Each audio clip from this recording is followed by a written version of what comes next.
The Saltkeeper's debt. The salt flats outside Harsk shimmered under a relentless sun, a cracked expanse that swallowed sound and hope alike.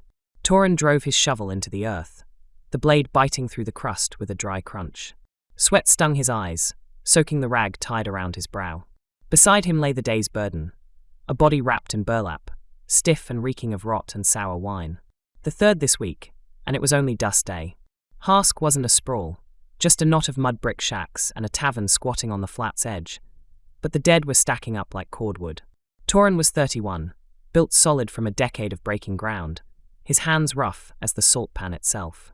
His hair was a dusty brown, hacked short with a dull blade, and a patchy beard clung to his jaw. He wasn't a dreamer, grave-digging paid in pinches of salt and stale bread, enough to keep his belly from caving in. The flats gave Harsk its lifeblood. Salt, harvested by cutters who scraped it from the crust and traded it south to the coastal cities for grain, iron, and cloth. Toren lived on the scraps of that trade, a quiet cog in a grinding wheel. That was his lot. Lately, though, the wheel was wobbling. Too many bodies. Travelers found stiff on the road, cutters slumped over their picks. Even a merchant 2 weeks back, his purse still jingling with copper. No cuts, no bruises, just pale skin and eyes sunk deep, like the flats had sucked them dry. Toren didn't poke at it. He dug, took his salt, and drank it down at the dry gullet. Questions were for men with softer hands. Today felt off, though. The air hung heavy, the sun a hammer overhead. He'd picked a spot near the flat's western fringe, where the ground was harder, but the cutters wouldn't curse him for clogging their harvest. The shovel struck deep, then hit something solid, a dull thunk that jolted up his arms. He scowled, scraping dirt aside. Not stone, too smooth, too pale. He dropped to his knees, brushing at it, and uncovered a slab of bone, wide as a cart bed and yellowed with age. Not a skull or a rib, too flat, too crafted. Runes scratched its edges, faint and jagged, like a child's scrawl with a broken tool. Toren's breath caught. The flats were a graveyard of the past, shattered pots, rusted spearheads, chunks of wall half buried in the crust. Cutters pulled up trinkets now and then, bartered them for ale. But this was no trinket. It felt wrong, like it had been waiting. He glanced at the burlap bundle, its stink curling in the heat. The dead man didn't care. Toren should have filled the hole, walked off, let it lie. But those runes itched at him, a puzzle he couldn't shake. The sun dipped, painting the flats crimson, when footsteps crunched behind him.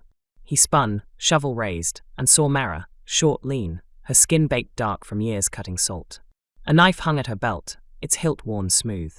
She hauled salt from the flats to Harsk's traders, a runner with sharp eyes and sharper edges.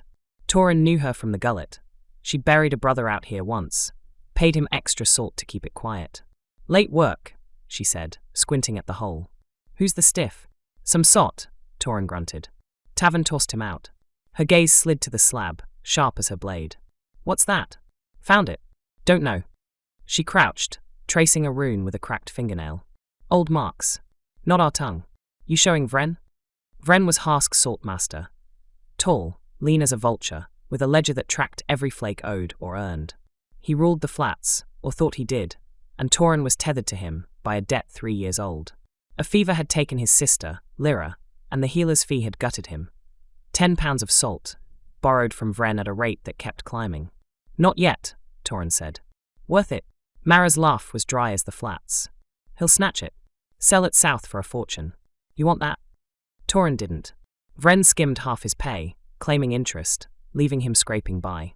The slab could be leverage, or a noose. "What's it fetch?" he asked. "More than your debt," Mara said, standing.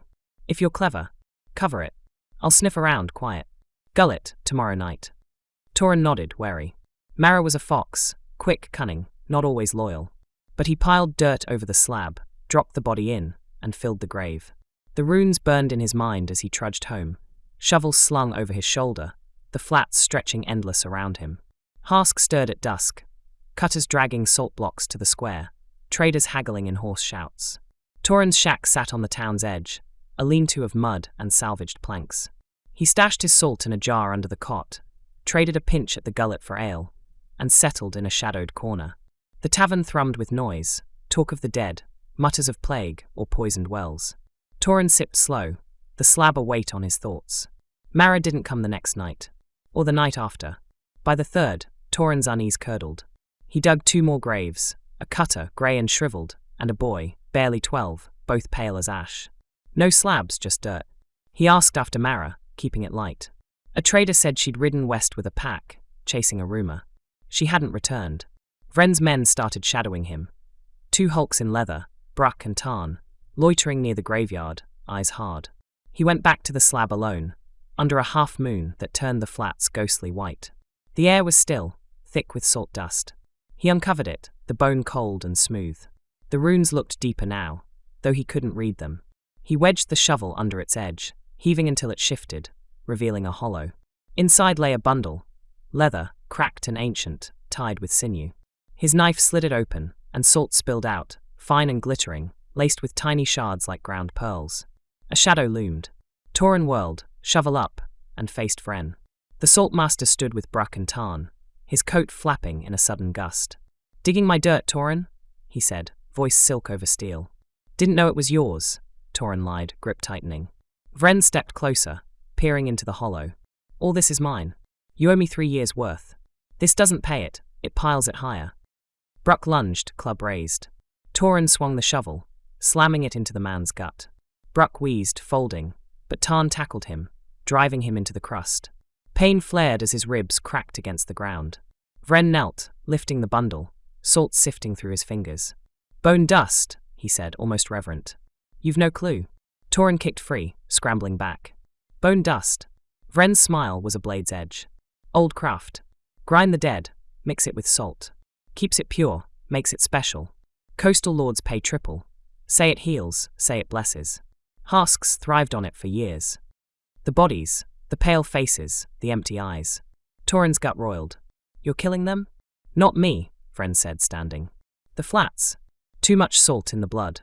Dries you out. Cutters, drunks, strays. You bury the proof." Toren charged, but Tarn caught him, pinning his arms. Bruck, recovered, cracked a fist into his jaw. Stars burst as Vren pocketed the bundle. "You'll dig, Toren. Debt's doubled. Talk and you're next." They left him sprawled, blood salty on his tongue. The slab stared up, runes glinting. He could flee, but the flats stretched too far, nowhere to run. He could fight, but Vren owned Harsk's muscle. He hauled himself up, limping home, the hollow uncovered behind him. Days bled together. Toren dug more graves, Bruck and Tarn watching like hounds.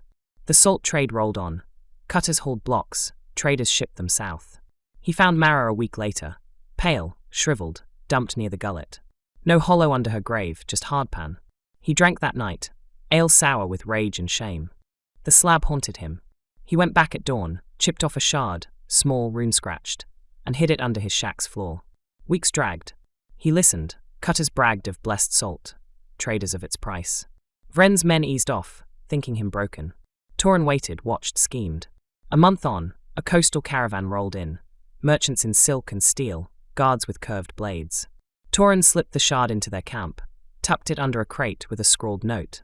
"Check your salt." He melted back into Harsk's shadows. The merchants found it, tested their haul, and erupted, shouting of taint, of curses. Trade faltered, Vren's name soured. Toren kept digging, head low, as the saltmaster scrambled. But the flats didn't sleep.